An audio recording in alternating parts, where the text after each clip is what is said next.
Hello, hi. Thank you very much. Yes, can you hear me okay? Yes, we can.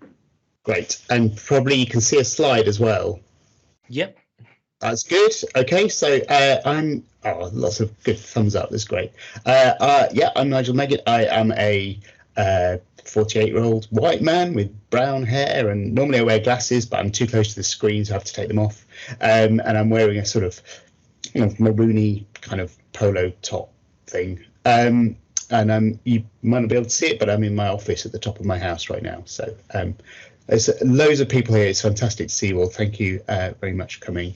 I am going to try and whiz through this. There's a lot of slides and there's a lot of information, but if it's possible to share these slides afterwards, then I'm very happy for that to happen.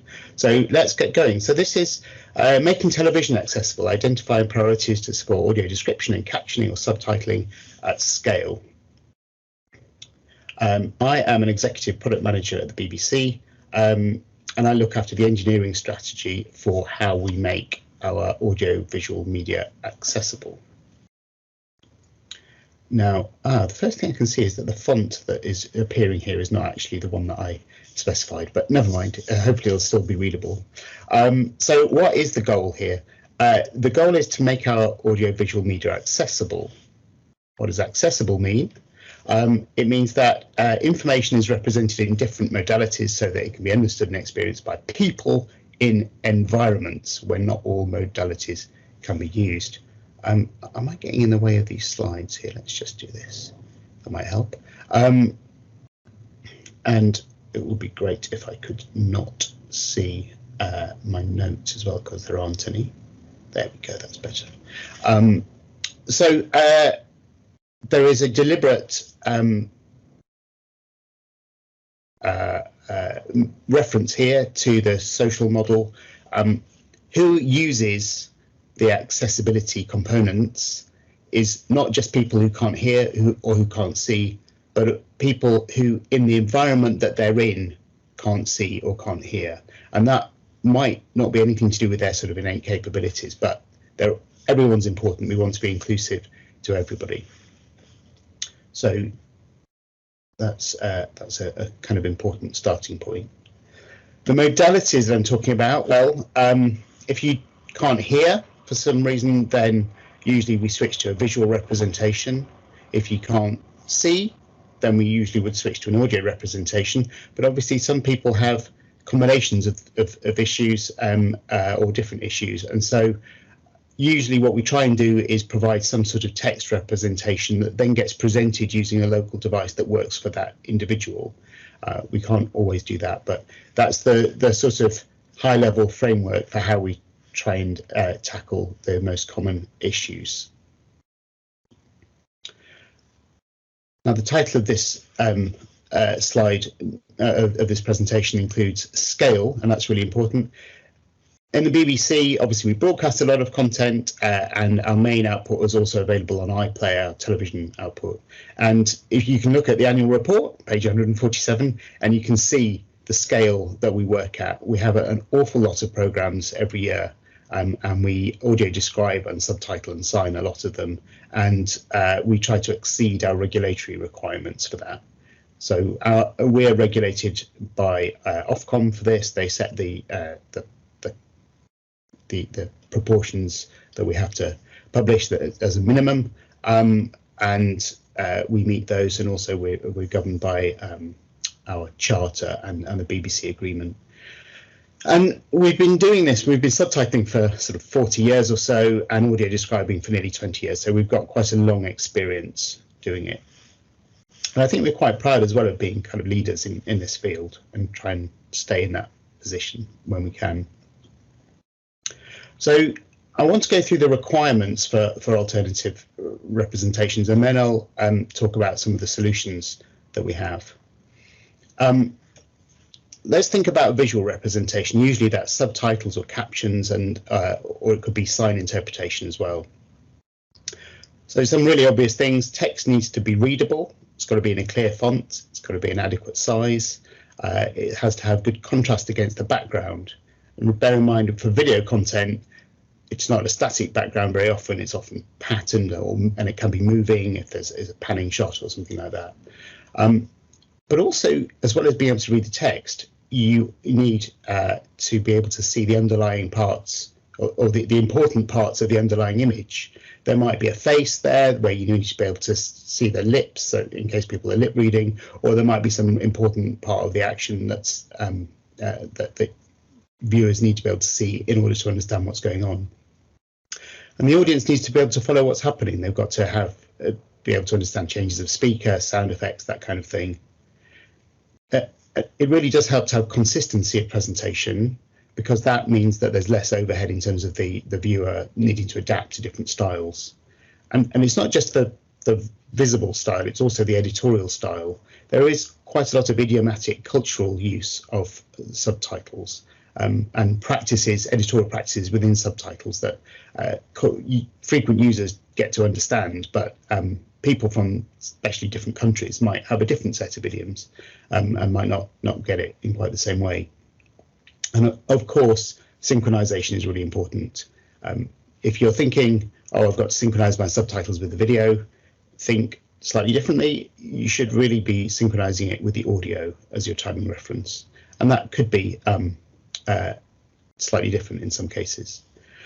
There's a huge amount of technical detail about and editorial detail about these requirements in the BBC subtitle guidelines, which I've put a link in the slides to there. If you go to bbc.github.io/subtitle-guidelines, then you'll be able to get to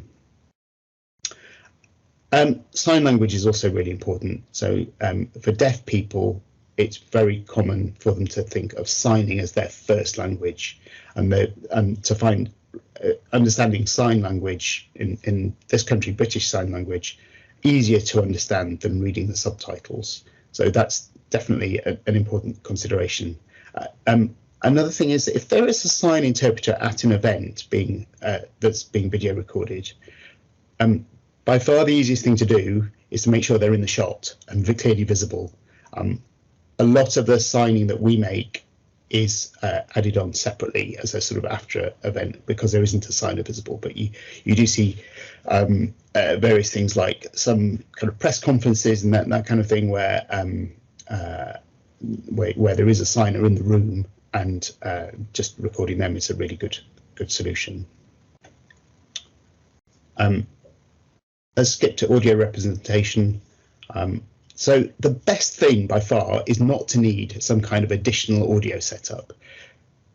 If there's stuff in the video that it's important for people to be able to understand that's there in the image, by far the best thing you can do is have somebody who's there speaking say what it is that's important to see. That makes sure that everybody's included, and it's technically a lot easier to arrange as well. But there is some content where that just can't work, and it doesn't work. And in that case, if you've got gaps in the dialogue, then it might be appropriate to have an audio description track, where you mix in the audio description during gaps in the dialogue, make sure that any important sounds can be heard, but also reduce the level of ambient sound during the audio description to make it easier to understand. It's a little bit like visual contrast for text, but in this case, if you've got lots of loud background sounds, then or music, then it's good to dip the level of that so that the audio description can be heard. And choose the right voice as well. It's really hard work for blind people to be able to kind of understand what's going on. They're listening to dialogue and they're trying to get the different characters, different people, and they're also listening to the audio description and trying to come up with some sort of model in their minds of what's going on. So having some kind of contrasting voice can be really helpful. You've got about a minute left, Nigel. Right. I thought, okay. Oh well, I'm doing very, very, very badly. I've totally got my timings wrong. I thought I had 5 minutes left. Sorry. Okay. Wow. Okay. So have a text representation as well is really important. I'm going to skip to solutions. These are really important. General principles. Design for accessibility from the beginning. Know your requirements. Understand the whole chain. how you're going to deliver stuff, design for the scale you need. It's going to take effort and money probably, and work out who's best placed to do it. It might be a third party, or it might be the people making the videos themselves. Check your assumptions, test with users, can't say that enough for accessibility generally, and make sure that the users can find stuff, be clear about what services are being offered and how to find them.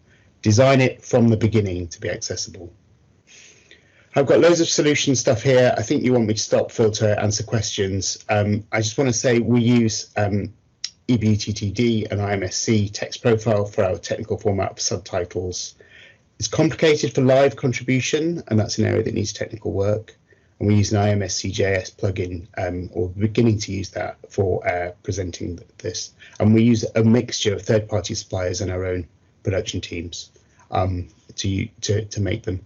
You hear a lot about automated speech recognition. It doesn't make subtitles, it makes timed transcripts, and in our experience, it cannot meet the that's strange. It cannot meet the requirements of our users and our accuracy, but it can be a helpful starting point.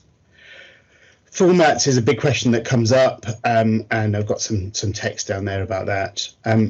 Phil, do you want me to just stop and answer questions straight away? So we've got a couple of minutes. So if you wanted to kind of just talk for another minute or so, Nigel, that's okay. But we kind of have to move on to the next speaker at 20 past. So it's whatever works for you. All right. Okay. Not all of these remaining 5 slides have got stuff in them, so that's going to work out okay.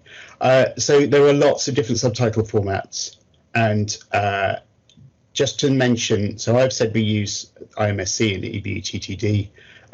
There's a lot of consistency in implementations for WebBTT. Lots of solutions try and steer you towards that, but we don't feel we can offer an accessible solution using that, just because of the inconsistency in implementations and the level of feature support. So check carefully what your needs are and if your format can meet it before using it, because changing is really expensive later.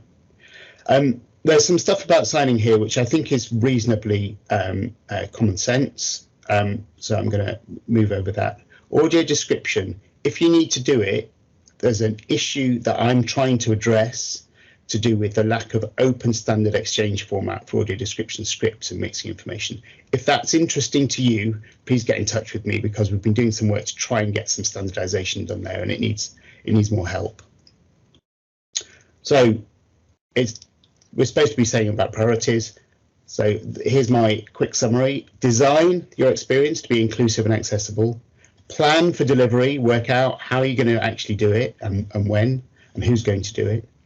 Understand what your user and audience needs. And if you need new solutions, please contribute towards technology solutions that everyone can use, because it's quite a good community of people working on accessibility generally, and people do like to share and make things open, and that's for the benefit of everybody.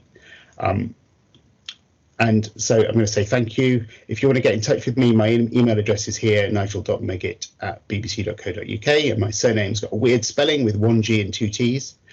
And lots of people try and connect to me on LinkedIn, but I don't like to do that unless I know them. So just email me. I'm happy with that. Thank you. Are there any questions? Thank you, Nigel. And I do appreciate it. It's very difficult to try and fit this content into 10 minutes. So yeah, it's thank you. We do have a hand up. So Mike, I've just given you permission to unmute your mic. Okay, yeah, I've unmuted. Thanks for that, Nigel. And my question is about accuracy. There's a lot talked about accuracy. Speech recognition does verbatim accuracy. It gets words wrong, but it tries to get every word. Subtitles do not try and get every word, because they claim that if there's too fast speech, they've only got 2 lines, they don't want to detract from the video. So who's deciding whether something's accurate when it's being paraphrased? Okay, thank you. That's a really interesting question. Well, our editorial practice at the moment is actually to try not to paraphrase unless there really is a massive crunch. It can be very difficult if there are lots of people speaking, and it's an editorial decision really by whoever's making the subtitles, but they have to meet our guidelines. BBC Research and Development did some research, which was published a couple of years ago. It's published as a white paper on their website about the audience perception of whether they want verbatim subtitles or not, and especially regarding reading rate. And their very firm conclusion was that people want a subtitle experience that matches the audio experience. So if the words are going by so fast you can't hear them properly, it's kind of okay for the subtitles to do that, because that's mirroring the experience. And people don't actually tend to worry that much about the words going by too quickly. The only slight pause that I would say about that is that for deaf people whose first language is signing, their literacy rates are unfortunately lower than for everyone else, and they probably do find reading at a high rate a bit more difficult. So we've got to understand that. But yeah, I think verbatim is, generally speaking, the way to go.